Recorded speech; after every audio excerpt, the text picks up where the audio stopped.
This is a podcast about our lived experience, which unfortunately includes infant death and subsequent mental health struggles.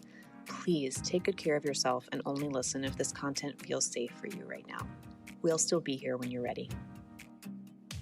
Hi, I'm Judith. And I'm Alina. We both lost babies to SIDS in winter 2021. In the throes of grief, I reached out to a stranger on the internet and our friendship was born. In the years since, we've been working hard to survive, rebuild, and navigate the continual challenges that have come our way, including divorce, Job loss, dating while bereaved, moving multiple times, health scares, pregnancy and parenting a living child, starting new jobs, and so much more. We are tired. Happily ever after is out of the question for us, but this podcast documents our journeys to happier ever after because we believe life after loss is worth living. So join us as we laugh, cry until we laugh.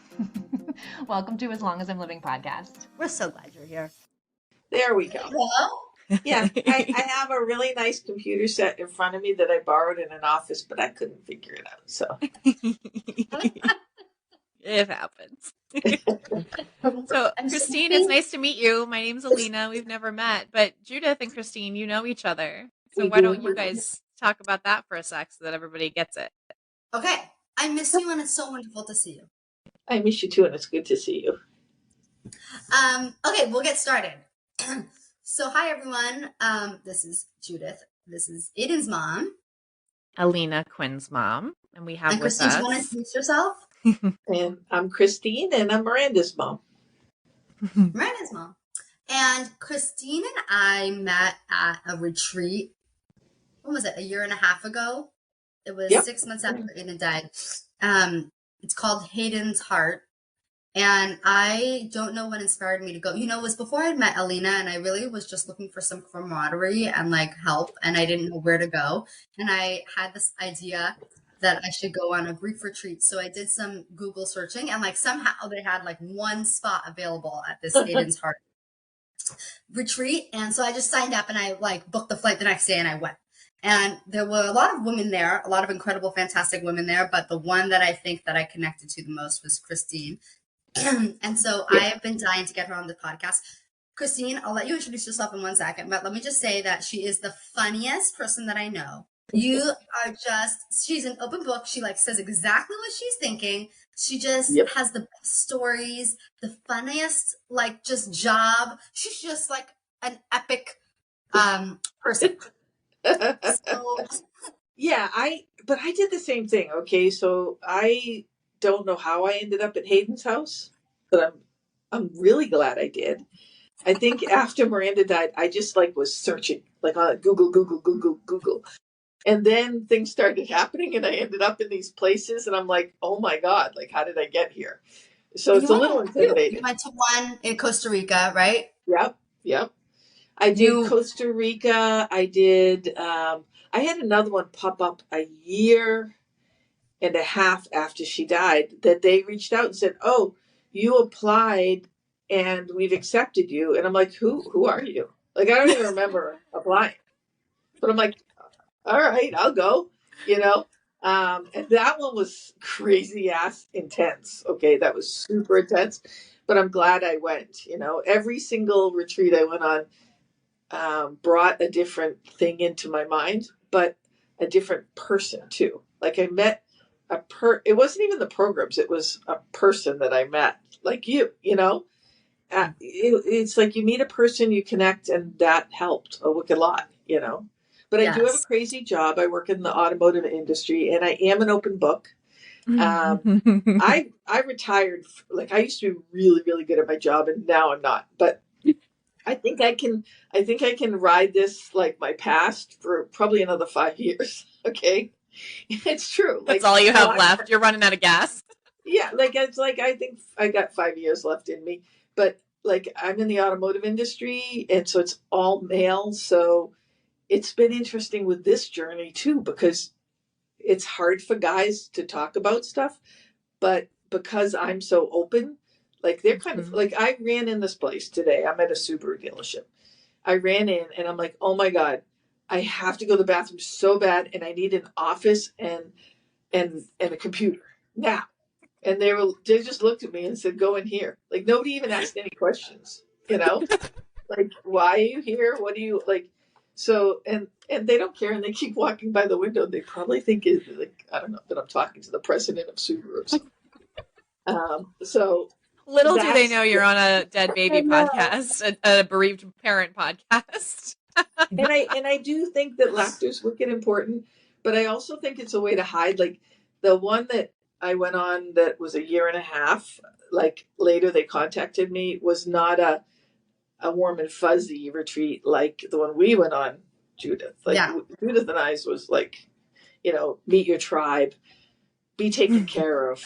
Yes. The one that I went on in March was like cut you open, let you bleed out right there in front of everybody, and then everyone kind of puts you back together.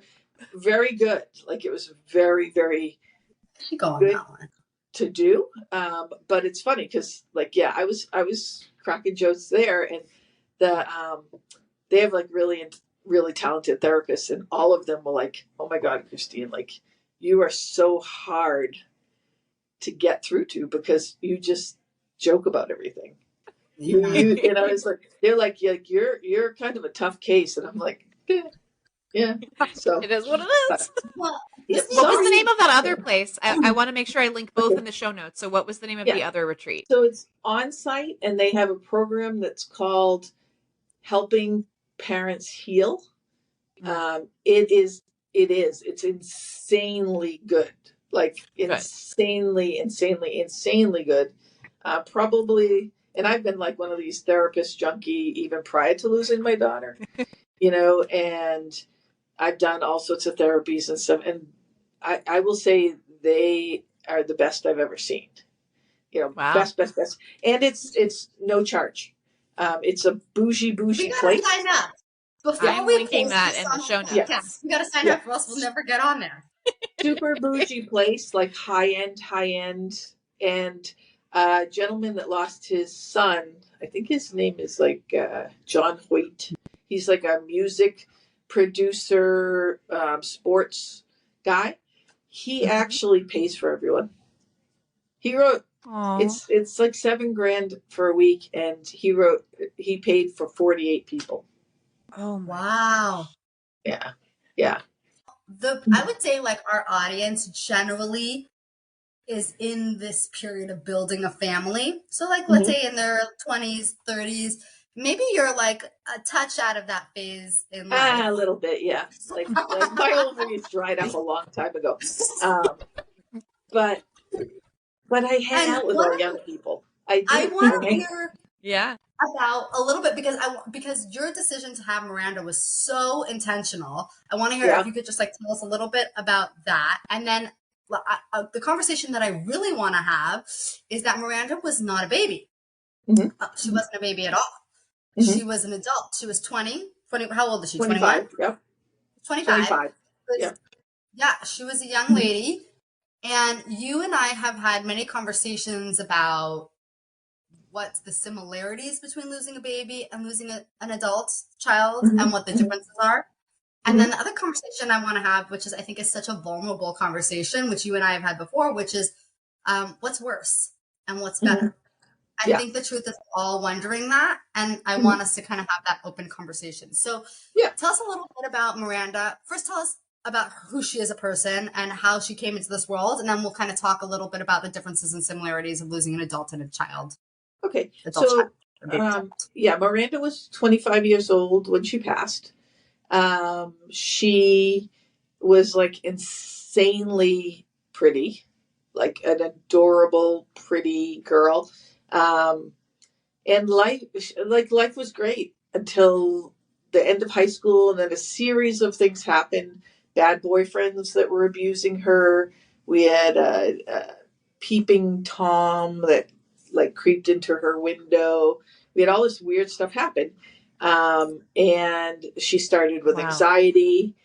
She had health issues and she had anxiety, and she also liked to party like most 25-year-olds, Miranda died. I originally thought it was a liver failure, but I just recently got all her medical stuff and I started weeding through them.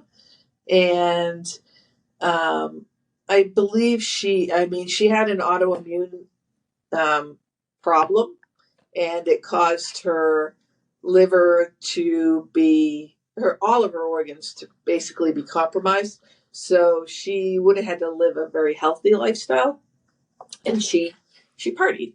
She had fun. She went out drinking with the girls and stuff. So the end of her life was difficult because I was trying to make her live a certain way. I something in me knew Miranda could die. Something knew it. Even though everybody told me I was crazy, something knew it. And so I would, of course, tell her this, and she thought I was crazy. Like, what kind of mother says, like, you need to do this or that, you could die? Like, I was like a crazy person. But anyway, that's a lot. It's just that the end of her life was complicated, as the beginning of her life was complicated. So I had Miranda, and I think I know what you're kind of alluding to, which brings my son in as well to the conversation. So I wanted to have Miranda very, very badly. It was the only thing I knew that I wanted, was to be a mother. I was with my ex-husband, and he decides he doesn't want to have children. And I basically laid a line in the sand and said, we're going to either have children or you're going to go, and this is the date that I'm going off the pill. And I followed through with it, ended up getting pregnant with Miranda. And it was like it was bumpy, but he did stick around a little. And then I decided I didn't want Miranda to be alone. Like, I was an older mom, and I'm like, I don't want her to be alone. I want her to have a sibling. Like, it's really important for her to have a sibling. He was not down for that.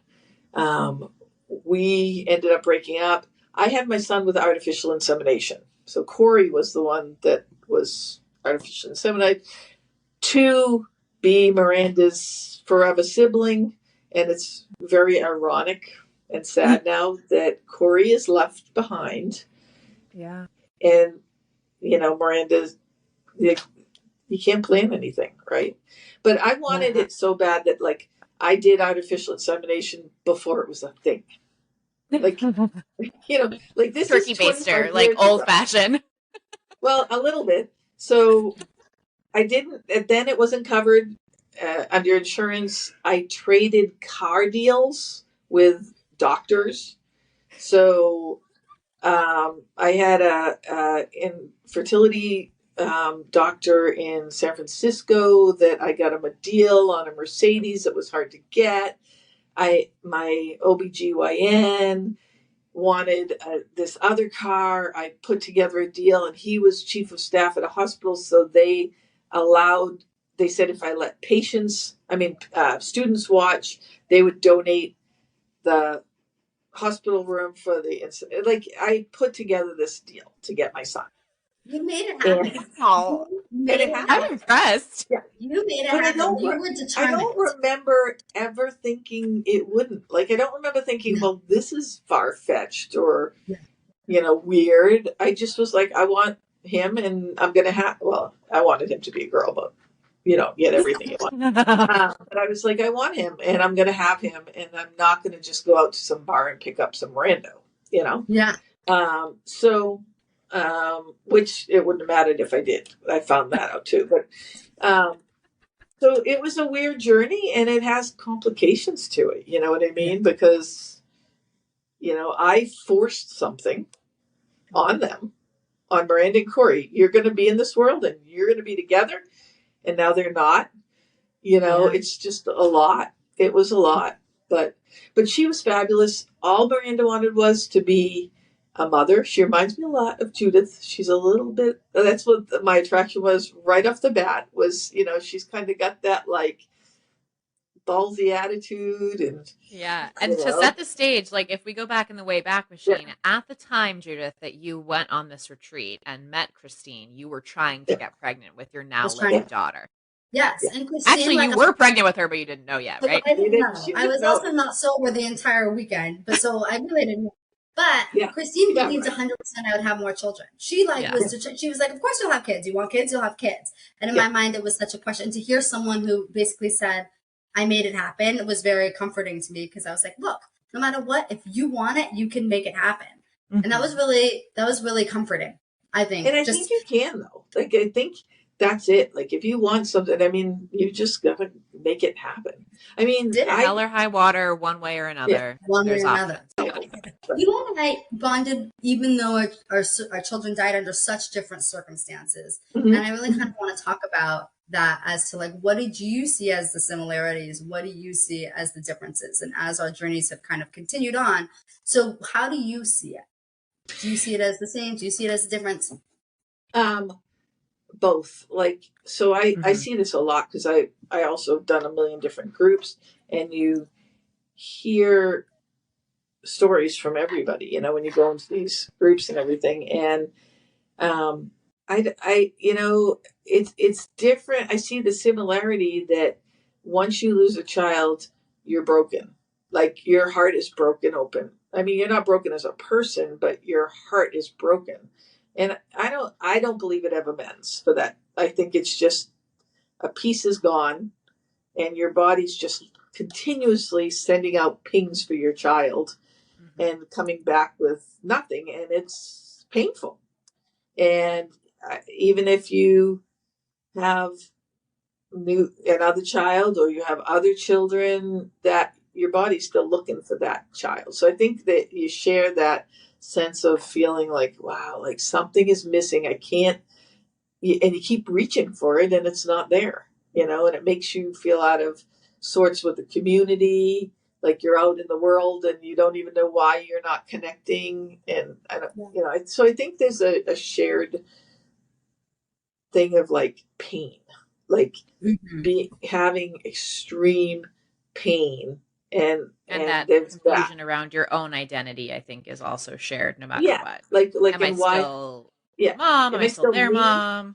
Yeah. Am I still me? Yeah. Good question. Good point. Yeah. Yeah. Like, am I me? And like, why can't I get a grip on this? You know? Yeah. And I think that what I see, and I mean, correct me if I'm wrong, from watching, when I watch, like, it's like, so when you lose a baby, you lose like the opportunity to see them do so much, you know? And so you're missing out on things of the future, and things you never got to say or experience and all that. So, and they talk about empty arms, you know, your arms are empty. You used to say that, Judith, to me, my arms feel empty.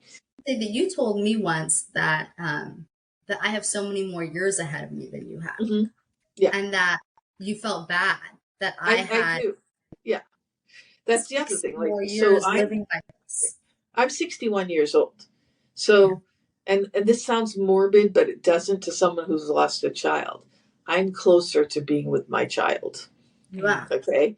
So I look at someone who's just starting out and think, oh my God, like they have so much longer of pain to deal with. Yes. And I think to myself, so like for me, my son died at 3 months and 27 days. So I got 3 months and 27 days with him. And then I have 60 years without him. Right. You had 25 years with her and probably 25 years without her. Yeah. Which is also going to, exactly. It's just a different thing. Yeah. But I do think when you listen to people who've lost children that are older, though, a lot of times there were arguments. You had fight. Like, I have memories of arguments with my child where she said shitty things, I said shitty things. And every parent does. I mean, my daughter and I were super tight. But you're going to fight when you become, you know, a certain age. Yeah. And well, she was her own person and her own, she was an adult, you know, Right. I think that is one of the things that I've noticed when talking to people who've lost older children is there's more opportunity for the relationship to be a little bit more complex. Whereas I think the love between a new mother and a new baby is probably the simplest thing in the world. It's pure. It's so pure. It's very pure. Whereas, you know, you're grieving some lost memories. And I'm also, I mean, I grieve that too. I would love to have seen her as a mother. I'd love to see her married.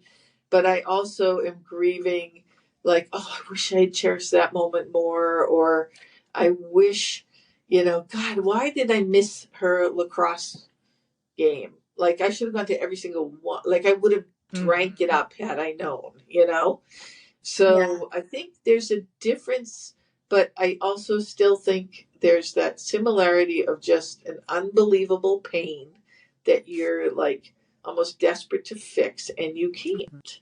And like I don't think I said this in a mother's meeting last Saturday, and I got some weird looks, but I don't think that it makes a difference how your child dies either. It's like you have this grief. So like everything has a different bag that you get with it.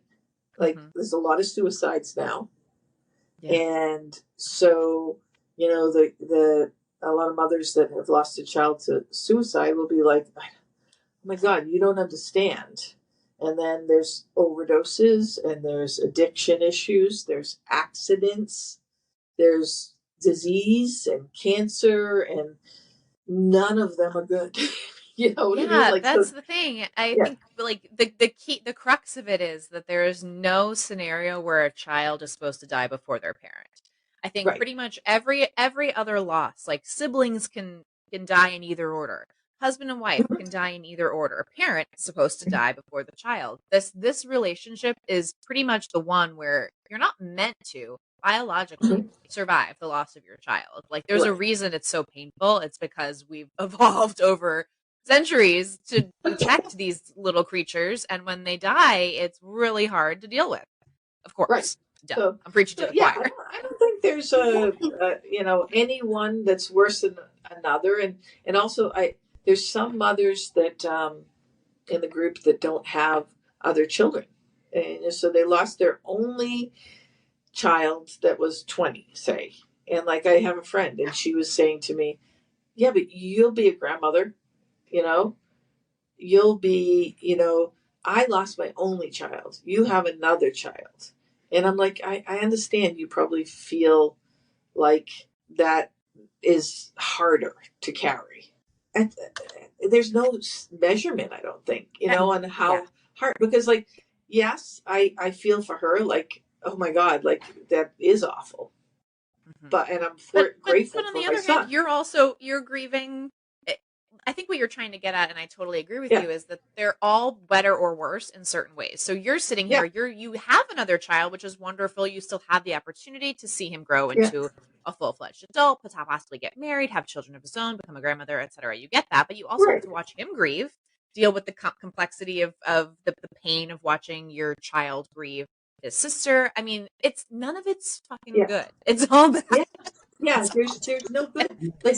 Like I watch him grieve. I hate watching my son, and it's terrible, And I'll never be Miranda's child's grandmother, but I also do see what she's saying. So I mean, I guess I guess it's one thing that's not measurable. You can't measure grief, and this is so interesting to me because in our community, I think this is kind of what Judith's trying to get at. In our community, there's a lot of like, which is worse, stillbirth or SIDS. But when you zoom it out, those are really kind of close together on the spectrum. And I think a conversation around which is worse is like just almost besides the point. Like they're all bad. So we're all suffering so hard. And I know that's the reason like Judith and I don't feel any particular we're very inclusive of all types of baby loss explicitly on this podcast, but I'm also like so happy to have you here to talk to the experience of losing a child who's so much older, because there's so much that we can learn from you, and they're all it's so similar in a lot of ways. It really is. It really is. There's no measuring it. I don't think you can measure. I remember we were sitting next to each other on the couch, and you told me that when you were out of town when Miranda passed. And you were telling me that you were texting back and forth with her doctor about like, should I bring her in? Should I not bring her in? And I saw in your eyes, you replaying, like I always thought, because Aiden died of SIDS and we don't know what SIDS is, that that's why I was questioning every single thing I did. And that's why I was like, I don't understand. I couldn't understand. But here was a situation where your daughter had a medical diagnosis and you were still doing the same thing. I saw you like, you're like, but this is when the doctor said I shouldn't come. So I didn't come. And you were like piecing up together this narrative. You were trying to figure out how this thing happened in the same way that I was wondering how this thing happened. And it made me realize that it's not so much trying to understand what happened. It's like your brain Yeah. still can't accept it. Yeah. You can lay out the facts and say Aiden died of whatever it is, his heart rate, just Yeah. his heart just broken, and that's why he died. That's not what I'm searching for. When I'm circling the drain and being like, and then what happened, and then what happened, and then what happened, and then they told me to do this, and I did this, I did everything right. That's not because I don't know. It's because that's what happens when you're a child. And I think we're looking to make sense of something you can't make sense of. Yeah. Because I still do. Okay, so they just gave me her medical records, and they came in a giant box, right? And I was like, I can't do this. Then one night I'm like, I'm going to do it, like 3 nights ago. And I sit down and I'm like, okay. And I don't smoke cigarettes, and I bought a pack of cigarettes because I'm like, I'm going to smoke, and I'm going to go through these. And I well did deserved. Yeah, I felt so nauseous at the end. And then I read it all, and it's like, okay, I saw like probably just briefly reading. I didn't intensely read it. I saw 5 or 6 major mistakes that caused Miranda's death, and none of them were connected. Some of it was from the ambulance, some was from her doctor, some was from different people. And then I had my own things that I maybe did wrong, and my ex and all that. It doesn't matter. Like, I realized it at the end when I closed the box. I'm like, I thought I'd feel better seeing like, oh, look, she was going to die anyway. Or, oh, look, no, it didn't make it feel any difference. I'm still trying to find what I can correct to make her come back now. Like, it's like, that sounds stupid, but it's like, maybe if I could figure it out, then she'll pop back in, That's exactly the mindset. Yeah. That is the mindset. I'm trying to figure it out. I'm trying to go through it. But I also think that, like I know with you guys, you question with Aiden, and like you question, like, did I do something wrong? Have you, like, sometimes I think, okay, everyone says, oh no, Christine, you did everything you knew. People probably tell you guys the same. You did everything, you know. But what about if you're the parent that did make a mistake? Still, you're still allowed to grieve, and you still probably are doing that searching, and it still doesn't matter that you have the answer. They're still dead. It still doesn't make sense. And you didn't do it on purpose. Like, you didn't say, oh, I think I'll forget my baby on the roof of the car, or whatever. I mean, people, imagine that. Like, something happens, you fuck up, excuse me, but you make a big mistake, and your baby dies because of it. You didn't do it out. So then I think to myself, like, do I think I'm going to feel better if I find out? Yeah. It's almost like I'm looking for something that's going to make me feel better. And none of it's going to make you feel better. None of it's going to make you feel better. Yeah. And I think that's a message that's like good to hear in this community too, because when it's a baby, either you're pregnant and you're the one responsible for their care because they're growing inside of you, or a newborn baby and you're responsible for their care. I think it's very easy to say it should have been within my control to prevent this. And even if you've made choices that maybe weren't the best choices, like they still shouldn't have died. You still don't deserve to have your child die in any of these scenarios. I remember one of the things that I felt after Aiden died was like annoyed that I had to invest so much time and energy into his life while he was alive. And I wonder, like, if I had paid for like college, or if I had paid for like 1 million camps and sports activities, like, do you ever feel like annoyed that you invested so much just for her to die? No, actually, you're such a goober. No. I don't. I kind of wish that I had spent more, because that means more experiences she had. I kind of really wish. Just like more experiences, like you're saying. Yeah, like I wish that I spent tons of money on forcing. I sent her to rehab. Okay, now in hindsight, she didn't really need to go to rehab. She was partying. I talked to a bunch of her friends, and God, people party like professionals now. Like, they're all like, yeah, we partied right like that too. And I'm like, wow, you were like hardcore. I thought she had a major problem. We didn't party as hard. And I thought I partied hard. But I spent probably $200,000 on rehab. Wow. They were just taking my money. but I spent money. Yeah, college funds and stuff like that. No, I would. And as you guys both know, if you give every cent you have to have them back. Yeah. Something about the sense, it's like I remember one day I know I told a story on the podcast before. I spent one day at the doctor. I waited like 8 hours to see this doctor about an issue that wasn't even an issue, and my stitches were hurting, and I was so. It's like the time also. But what you're saying is like, yeah, but it was worth it. I got to spend time with her, and I wish I would have just gotten to spend the time with her. Yeah, I would give anything to spend another minute, as you guys would too. I think it's hard though. Like, okay, so like, do you have another child as well? I do not have any living children. So yeah, hopefully eventually. I'm sure if you want it, you'll have one. But I think sometimes too, like, okay, so I feel bad for Corey because he misses his sister. And she was very much like a mother to him. And he misses her. And like, that's the thing. I mean, with Judith's daughter doesn't get to meet her son. She's never going to get, well, I guess I can say his name. Now, she's never going to get to meet him. She only knows through your eyes. She only knows what you say. Yeah. Like when I think about like grief support for like siblings, like is there going to be a community out there for her that's going to see her loss? Yeah. Yeah. Because it's invisible almost. It's more visible in my life than it is in her life. And in some ways you could say there's positives and negatives. Like Corey is holding this tremendous loss. But on the other hand, people could acknowledge and see and empathize with his loss. And with my daughter, it's like she never existed at the same time. So maybe people would think, or even the grief community, like I worry, like, or even I just worry that she won't feel the loss at all. Yeah. Like I worry that she will never miss him. She will feel it differently. She'll feel it differently, Judith. You know, like she's not going to feel it the way, and that's the thing with my son, I'm realizing, like, I'm imagining he's feeling it the way I'm feeling it. And I mean, I know he's really sad, but like, how is it for her? How is it going to be for her to not know?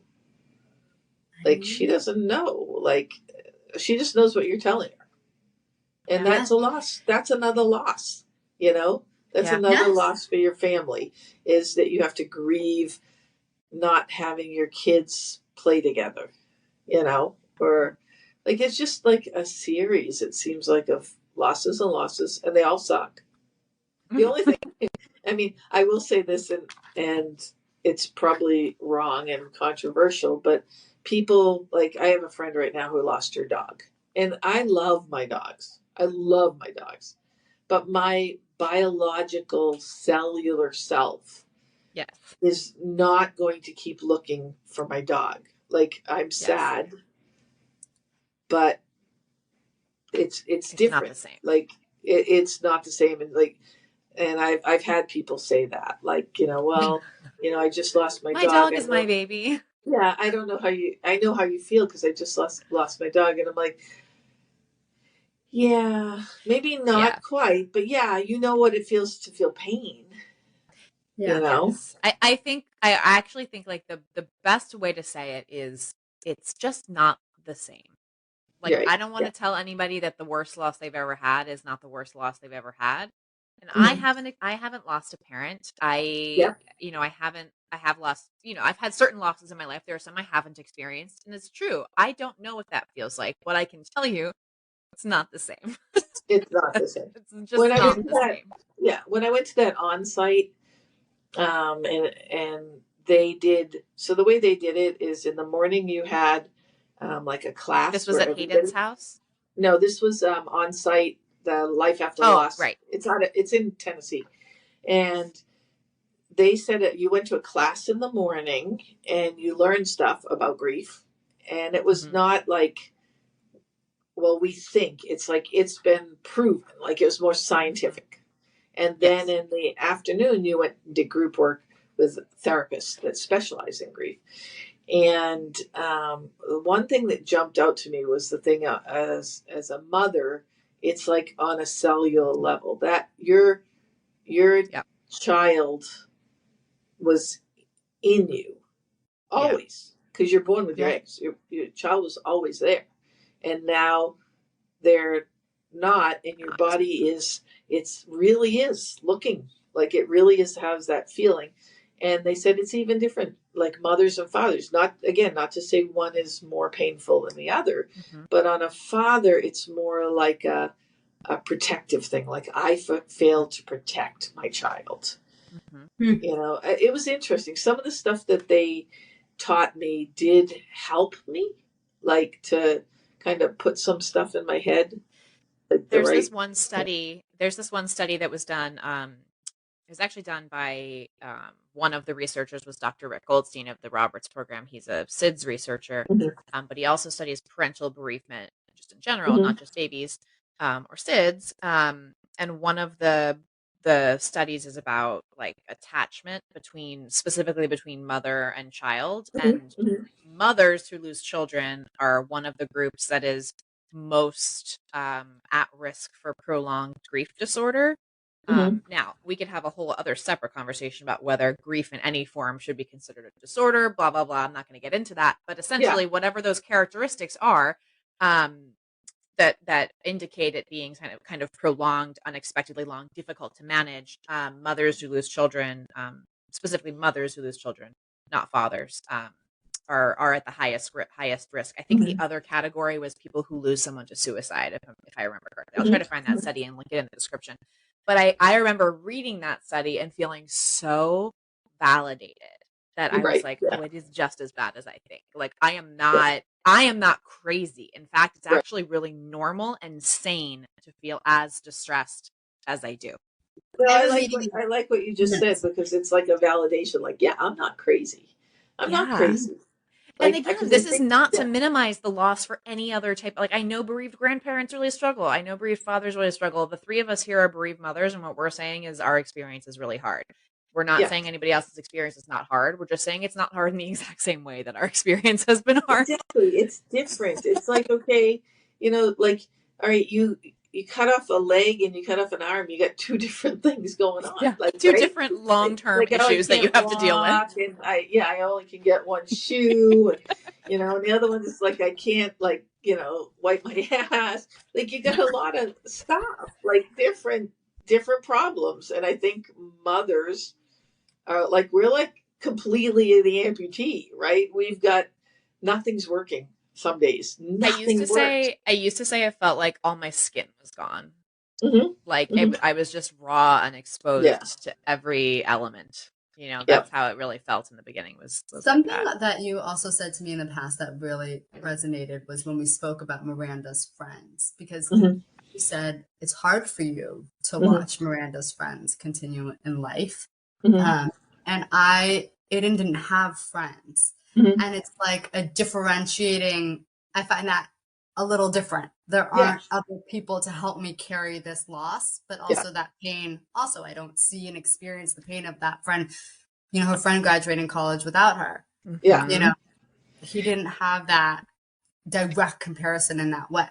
Yeah. And that's kind of like hard in a way, because you want people to remember your babies. All right.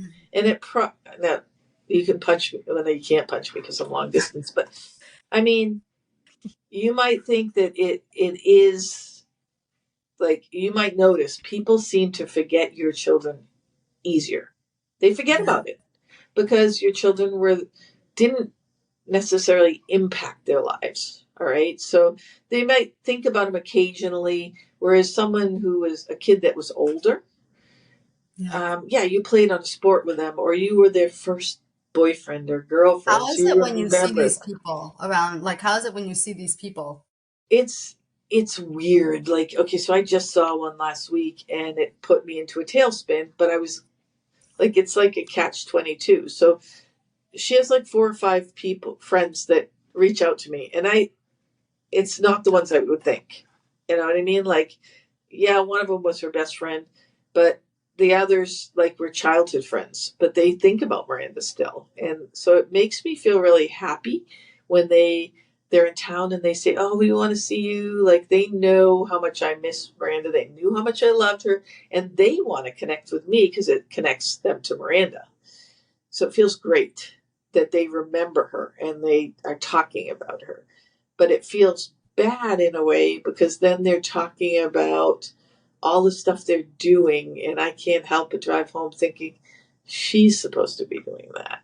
Or she, like the last weekend I saw one of the friends and she said, we're having our 10-year reunion.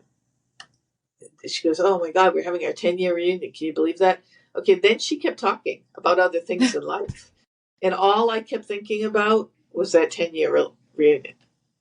And then finally I had the chutzpah to say to her, can you do me a favor? Can you make sure that there's a picture of Miranda there? And she's like, of course I will. But I was just like, Miranda would have been psyched to go to the 10-year reunion. So it's like a weird bag, because I want them to remember her and I want them to seek me out, but I also, it makes you feel bad that they're not, just like you're probably seeing all these posts on Facebook, right, of kids going to preschool and they have a little picture on the step and you're like, my son would be going to preschool this year. He'd be just about to turn 3. Yeah. But you know what? It would feel so good, though, in a way that is different. It would just feel so good if one of those, like, if he had a classmate who would bring a picture of him to preschool, but it's like that burden falls all on me. Yeah.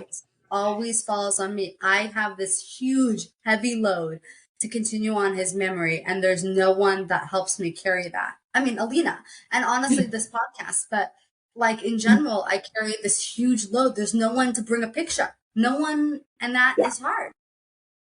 I think about that with you, because I think about for you, like if you stop talking about him, no one would talk about him. No one will talk about him, and it's not like it's not like you're gonna be sitting there at one of your family holidays and someone's gonna go, oh, remember when he did this, or when So it's up to you to say, oh, he would be doing that.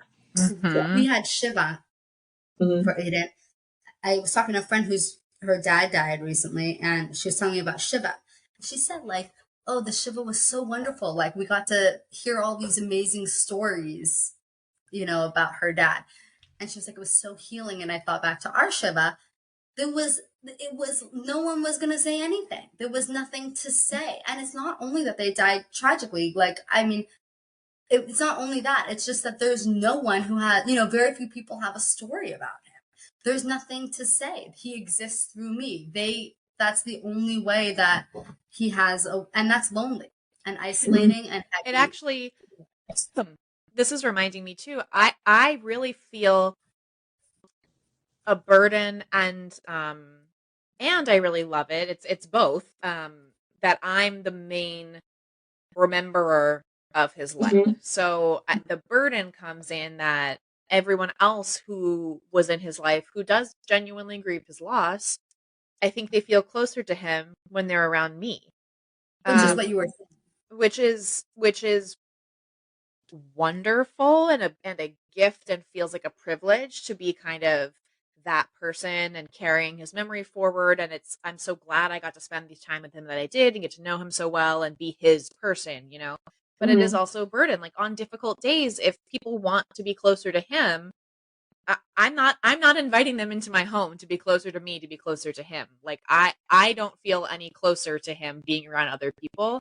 But I do sometimes feel this thing like, oh, should I have a birthday party for other people to remember him so that, but like, it's not for me, it's for them. And that is challenging just because they don't have as much of their own memory and connection with him, That brings up something else that you guys have in common that I'm not sure if you have in common. Well, actually, Alina's remarried now, but Alina separated from her partner who was Quinn's parents, are both, single parent families to these children. You don't have at least a family unit, like a spouse that also shares in these memories. So, Christine, how has that shaped your grieving experience being single? It's a little bit about what you were talking, what she just mentioned. Like, I feel like it's all on me, and you mentioned it's all on me to keep Miranda's memory going. But I'm hesitant to. I mean, you're young, so there's a lot of reasons why you wanted to get back into a relationship.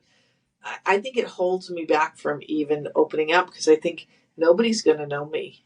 Nobody's going to really know me because you would have to know Miranda you know?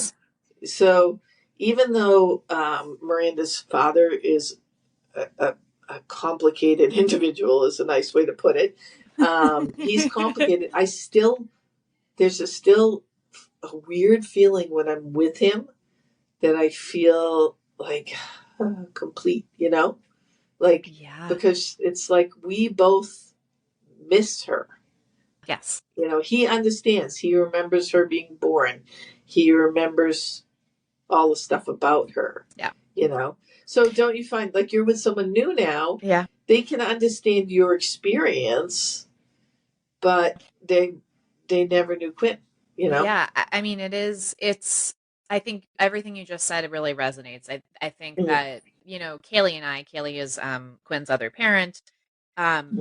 There's a connection between the two of us that wasn't severed by our divorce. And we have this child who we adore. If Quinn were alive, we'd be active co-parents to him, even in a divorce situation. And what you said about like feeling complete, like if Kaylee and I are getting coffee, like there is something just so profoundly wonderful about being able to say, do you remember that noise he used to make when, that one toy would come out? And for her to be like, yeah, I do remember that noise. Like just the shared catalog of memories, and she knows him better than anyone except me. And to be around someone who is so close to my son is really special. And it makes me want to have a relationship with her forever, despite the fact that we are exes and divorced. It adds a layer of love into an otherwise could be, possibly contentious situation, just because we have this baby who we love, this forever baby. And on the other hand, my new partner, my new husband, one of the things that was a deal breaker for me going into a new relationship was if they're not willing to get to know my son. If that is not, if they're saying that's in the past and not something I'm interested in talking about, that would not have been the right person for me. Because being Quinn's mom is more a part of my identity than probably anything else. Does your new partner are they able to like somewhat understand when because you wake up and you're just having a bad day. Yeah. Like there's no reason for it. It's a Thursday. It's not like Thursday was your kid's favorite day or something. Yeah. But you just wake up and you like really are longing for your child. He does a really good job with it. I think the thing that we had to negotiate at this point, I think he's really fully in it and totally gets it. There was a time, early in our relationship where he was like, I can handle it. Like, let me in. Like, let me take care of you and all this stuff. And I was like, you can't handle it. You actually can't handle it. And so I had to really follow my own intuition around what was too much for someone who was outside of this community. And I think I did a good job, but his intuition was just not properly calibrated. He did not understand just how bad it is. And now he's certainly seen it. He doesn't understand it inside his own heart and his body, but he's seen it. He's definitely witnessed just how bad it is.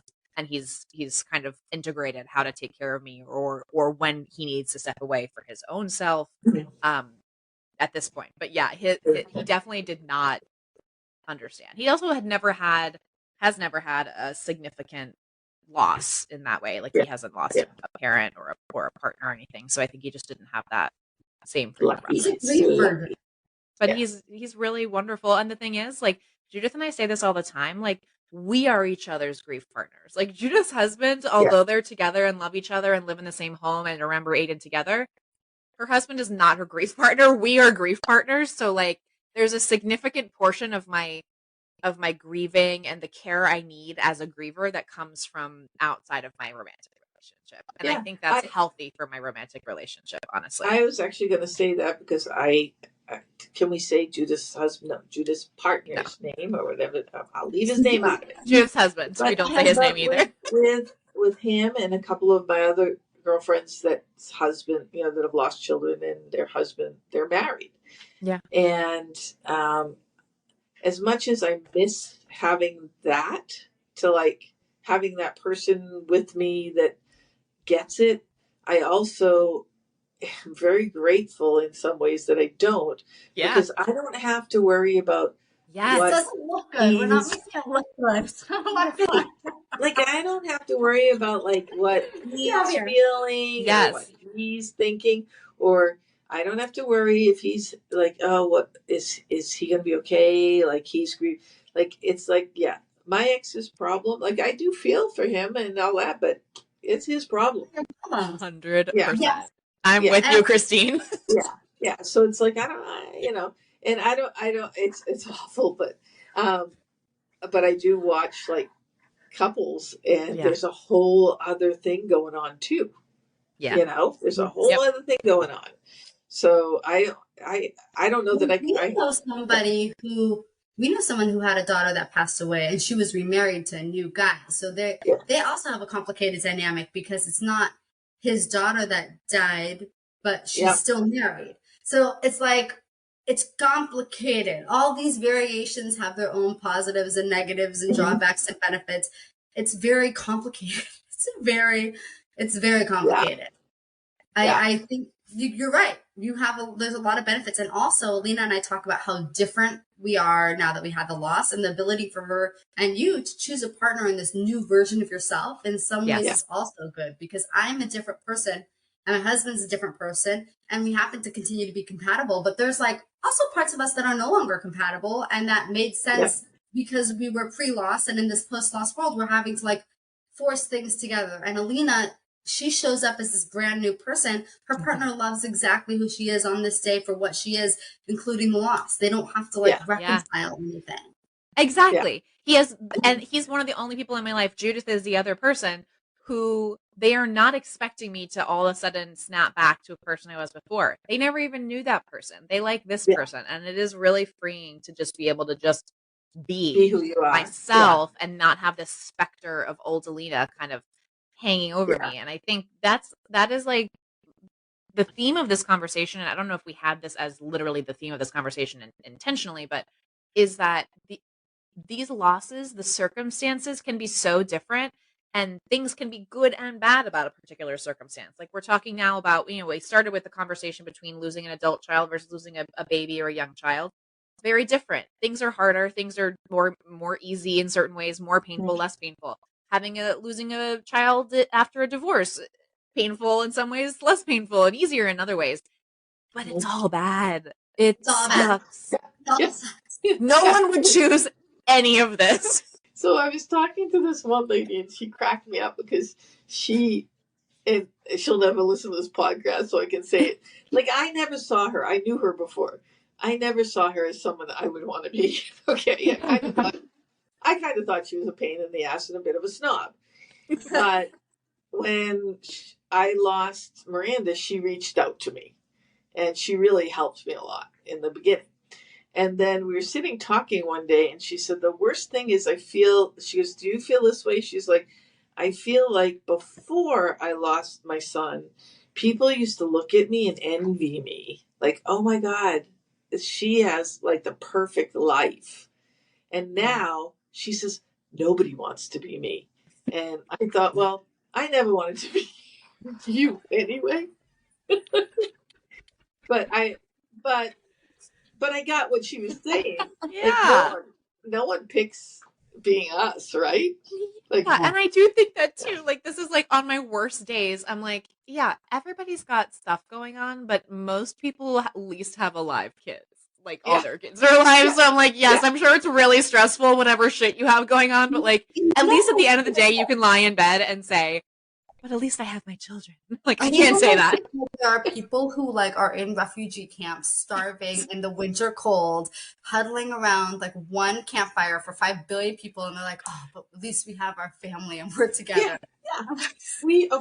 Honestly, we would be like, oh, I'll trade places. You got all of them. Us all go to refugee camp. Yeah. No, it's sad, but it's true. There is nobody that wants to be us. There's nobody that wants to be us. But at least we're funny. Yeah. That's and true. You know what? I don't know if this bothers you guys. I was thinking this today too. It's unpredictable, right? Like, we're funny right now, and we're laughing. Yes. I mean, that's this podcast, Christine. Some of these episodes of this podcast are real fucking bummers. Right? Right? It's just like, it's like so unpredictable. Our who we are is unpredictable. Yes. Now, see, you both are young and still have your lady bits intact, but Our for ovaries me, haven't shriveled, like, as you said so eloquently earlier. yeah, mine are gone. All right. But I remember being your age, and like right before I got my period, I would turn into this major bitch. And Yes. it was unpredictable, uncontrollable. Yes. And now I recognize that with grief. Yes. Like out of nowhere, I turn into like this really sad, withdrawn, like really awful place. And it's like, ugh. And you I guys find have to myself deal being with like, both. Alina, you shouldn't feel so upset. You were fine 5 minutes ago. And I actually think that's one of the, if I can just like say like one of the skills I've learned as a griever over these years is like, I don't have to, just being randomly upset at one point is actually normal and expected. Even though it's unexpected in that moment, it's actually really normal and expected. And I don't have to do anything about it. I just got to feel it. Remember, Judith, when you used to have to lay on the floor? All the time. Used to. Just last week, I paid my therapist to sit on the screen and lay on the floor next to me. I just lay there on the floor. I loved my that, therapist though. just sat there watching me laying on the floor. Yeah, all the time. All the time. My life is not easy. Still, now, 2.5 years later, my life is very difficult. Yes. When you can't lay on the floor, I found a new thing for you. So I was talking to this woman. There's this lady, she does like women's workshops for grief. She's not a therapist, but she lost her son. And she does these really cool, like, one-day workshops. Her name's Rosie Dalton. And I did therapy with her. Well, not really therapy, but I met with her once a week for like 2 months, and it helped a lot. Because like she knew it. Peer coaching type thing. Yeah, exactly. And she does that with people. She does that. But she told me, and I thought of you, like, so, because you can't always lay on the floor. Like the floor might be wicked dirty, or you might like get on a subway. It could be like on an airplane, urine filled or whatever. So she had said, when you're in that state that you have to be able to snap yourself out of it, but you can't. She told me, fill up a bowl of like ice and water. Fill up a bowl and stick your hands in it, and it will shock your system into kind of shaking out of it. Like, so if you have to do like if you're feeling awful and you have to do something and you have to perform, you can actually shock yourself with just a bowl of water and ice, and it works. Brief pro tip from veteran griever Christine. Yeah, I love that. To all of our wonderful new friends, we want to hear from you. Email us at aslongasimlivingpodcast@gmail.com and follow us on Instagram at aslongasimlivingpodcast. We'll get back to you as soon as our grieving brains allow. Yay!